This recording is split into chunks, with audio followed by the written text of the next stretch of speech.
क्या कभी सोचा है कि एक फिल्म सिर्फ एक कहानी नहीं बल्कि एक हथियार भी हो सकती है? आज हम इसी पर बात करने वाले हैं। कैसे सिनेमा की दुनिया में एंटरटेनमेंट और प्रोपेगेंडा के बीच की जो पतली सी लाइन है, उसे जानबूझकर मिटा दिया जाता है। तो सवाल यही उठता है कि आखिर वो क्या चीजें हैं जो एक एंटरटेनिंग कहानी को एक खतरनाक पॉलिटिकल हथियार में बदल देती हैं।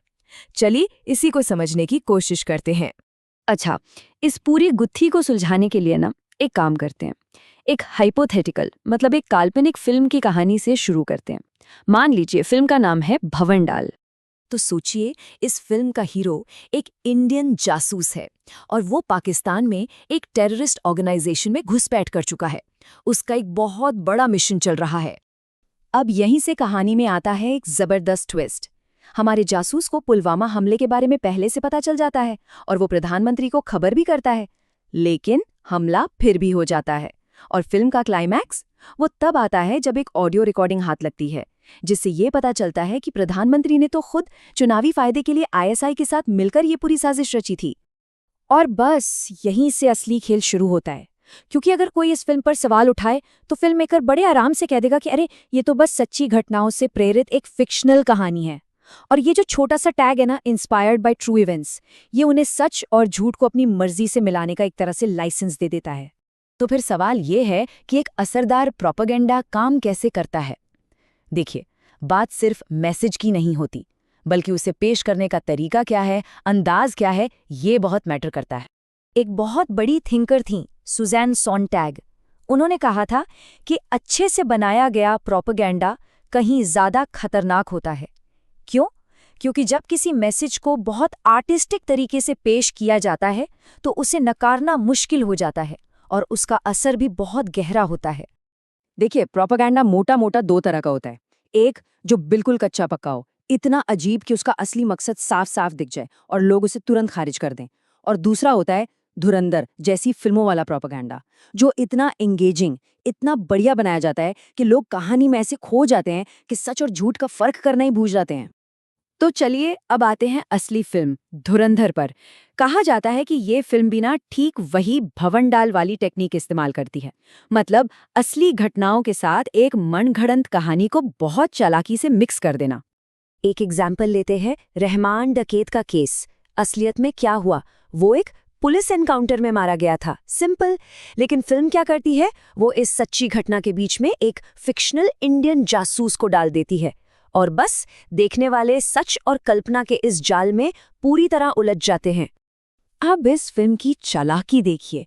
ये भरोसेमंद लगने के लिए क्या करती है, असली गैंगस्टर्स के नाम, असली न्यूज़ फुटेज और असली ऑडियो रिकॉर्डिंग्स का इस्तेमाल करती है। और फिर इन्हीं असली फैक्ट्स के बीच एक काल्पनिक जासूस की कहानी को ऐसे बुन देती है कि पूरी की पूरी कहानी ही सच्ची लगने लगती है। याद है हमारी काल्पनिक फिल्म भवंडाल की कहानी? उसमें 11 इंटेलिजेंस वार्निंग्स की बात थी। आपको पता है, असल में भी ये कहा जाता है कि पुलवामा हमले से पहले 11 अलग-अलग इंटेलिजेंस इनपुट्स थे। प्रोपेगेंडा बस इसी तरह के पावरफुल और सच लगने वाले फैक्ट्स को उठाता है ताकि उसकी कहानी पर कोई शक ही न कर पाए।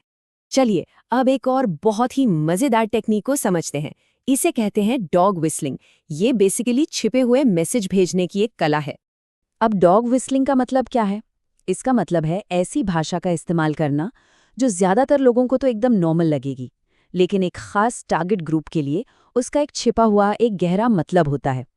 ठीक उस सीटी की तरह जिसकी आवाज सिर्फ कुत्तों को सुनाई देती है, इंसानों को नहीं। और इस फिल्म में इसके कई उदाहरण दिए गए हैं, जैसे पाकिस्तानी कैरेक्टर्स का पाकिस्तान जिंदाबाद की जगह अल्लाहू अकबर चिल्लाना, या फिर किसी को मारते वक्त जय हिंद की जगह एक संस्कृत श्लोक का इस्तेमाल होना।